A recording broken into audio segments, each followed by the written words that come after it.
За өглөөний минь амьд өгчүүдээ. Тэгээ өнөөдрийнхөө эзний өрөөгөө хамтдаа орцгоё. Тэгээ эзэн бурхан руугаа хандан залбирцгаая. Их эзэн минь танд баярлалаа. Шинэ өглөөний төлөө танд талархаж байна. Их эзэн минь та өнөөдрийнхөө үгээр бидэнтэй ярих болтугай. Биднийг урамшуулж, чиглүүлж, бидэнд бас ятгалгыг өгөх болтугай. Их эзэн Есүсийн нэрээр талархан залбирч байна. Амен. За өнөөдөр бид нэр ер нь христч хүмүүсийн хувьд хамгийн сайн ойлгож авах, мөн мэддэг энэ сэдвийг ярих болно. Тэгээд өнөөдөр сэдв бол сүнсний төлөвшил рүү тэмүүлцгээе гэдэг сэдвийн хүрээнд эзнийг хуваалцгална. За 1-р Коринт 3:1-ээс 3-ыг би эндээс уншиж өгье. За ах トゥ нараа, би та нартай сүнслэг хүмүүстэй ярьж буй мэтэр ис чадлаа. Харин махбодын хүнтэй Христ доторх балчир хүүхэдтэй ярих мэт ярьсан.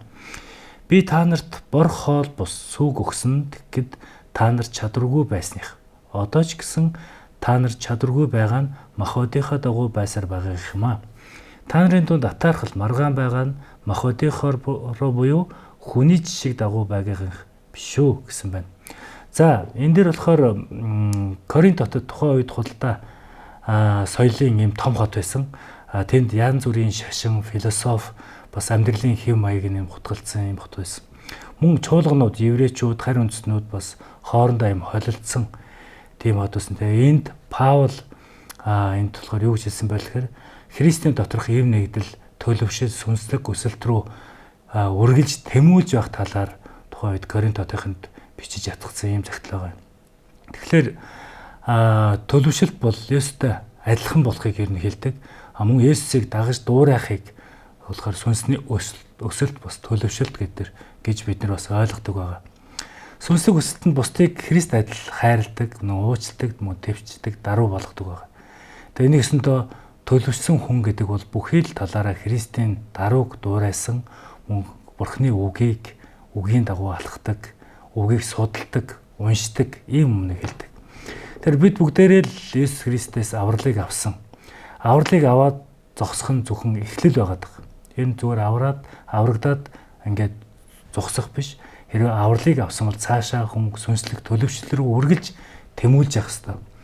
Тэгэхээр энэ сүнслэг төлөвчлөл рүү хэрхэн тэмүүлж, хэрхэн цаашаа явах вэ гэвэл Христтэй хамт байж, үргэлж залбирч, эзнийг магтаж, Бурхны үгийг уншихаасаа илүүгээр байнгын судалж, тэгээд энэ яг ямар утга учиртай вэ гэдгийг ойлгож мэдэх нь сүнслэг төлөвчлөл рүү хөтлөж яадаг.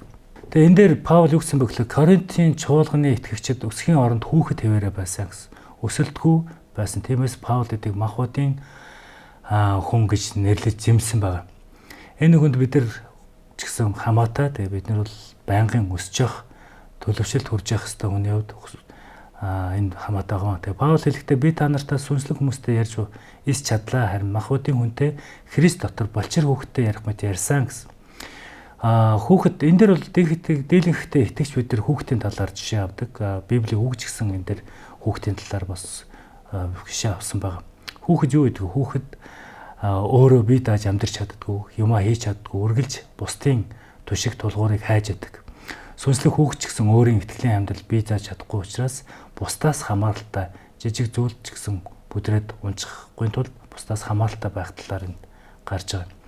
Тэгэхээр бид та нарт бор хоол бус сүг өгсөн тэгэхэд та нар чадваргүй байсных юм а гэсэн. Сүг бол хүүхдэд зориулсан. Мэдээж энэ сургаал нь энгийн зүйлээр биднэрт энгийн жишээгээр маш тодорхой зүйлийг ойлгуулахыг бас хичээж байгаа. Харин махан хоол бол төлөвшсөн хүний илэрхийлж байгаа. Тэгэхээр бид нар үргэлж суугаа зогсохгүй дараагийн түвшин рүүгээ гарч явах хэрэгтэй. Тэгэхээр бид нар юу гэдэг аврал авлаа гэдэг зөвхөн Библи өдөр тушам уншаа зогсохгүйгээр Библийг маш их дозоор унших нь чухал. Их дозоор уншаа зогсохгүйгээр цаашлаад тухайн бас Библийг судалж, мэдж бас улам илүүгээр ухаж ойлгох нь чухал юм а гэдгийг харуулж байна. Тэгээд үндсэндээ Паул атаархал маргаан махбодоор бус буу хэрэг юм а гэсэн байгаа. Энд болохоор маргаан, атаархал, талцал бол махбодын үр жимс юм а гэсэн байгаа. Харин ариун сүнсний үр жимс бол хайр, баяр баясгалан, амар тайван гэх мэтийн бид нар Галаат номын 5:22-оос 23-ыг харж болно. Тэгэхээр таны амьдралд үр жимс илэрж байна уу гэдгийг бид нар бас харах хэрэгтэй юм а. Тэгээ Христ биднийг хүүхд тэвээрээ үлдээхийг хүсээгүй. Харин өсөж төлөвшүүлэхийг үргэлж хүсдэг. Өсөлт гэдэг нь бол мэдээж бидний мэдлэг нэмэгдэхээс гадна зан чанар Христийн дүр рүү хуурж өөрчлөгдөхийг бас хэлж яддаг. Бид махбодын хүслээ орхиод ариун сүнснээр удирдуулсан амьдралд алхаж байх хэрэгтэй.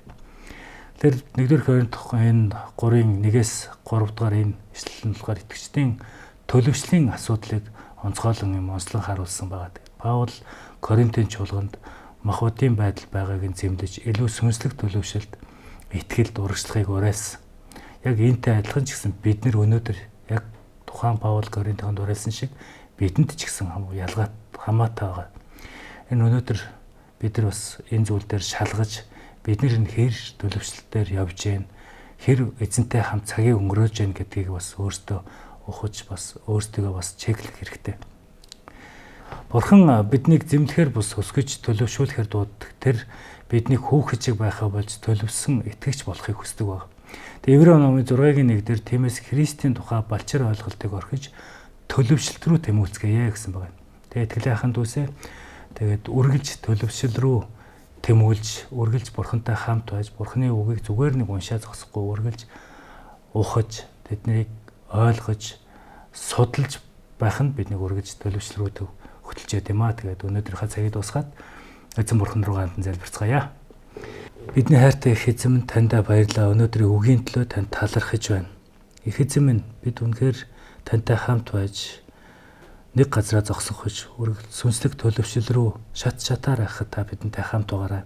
Бид зүгээр уншаад зогсохгүй, Библийн үгийг зүгээр уншаад зогсохгүйгээр цааш нь судалж яг юу гэж хэлж байгааг нь ухаж ойлгоход та бас туслаарай их эзэн. Тэгээ таньда баярлалаа. Өөх алдар магтаал үндэтгэл зөвхөн танд байх болтугай. Есүсийн нэрээр талархан залбирч байна. Амен.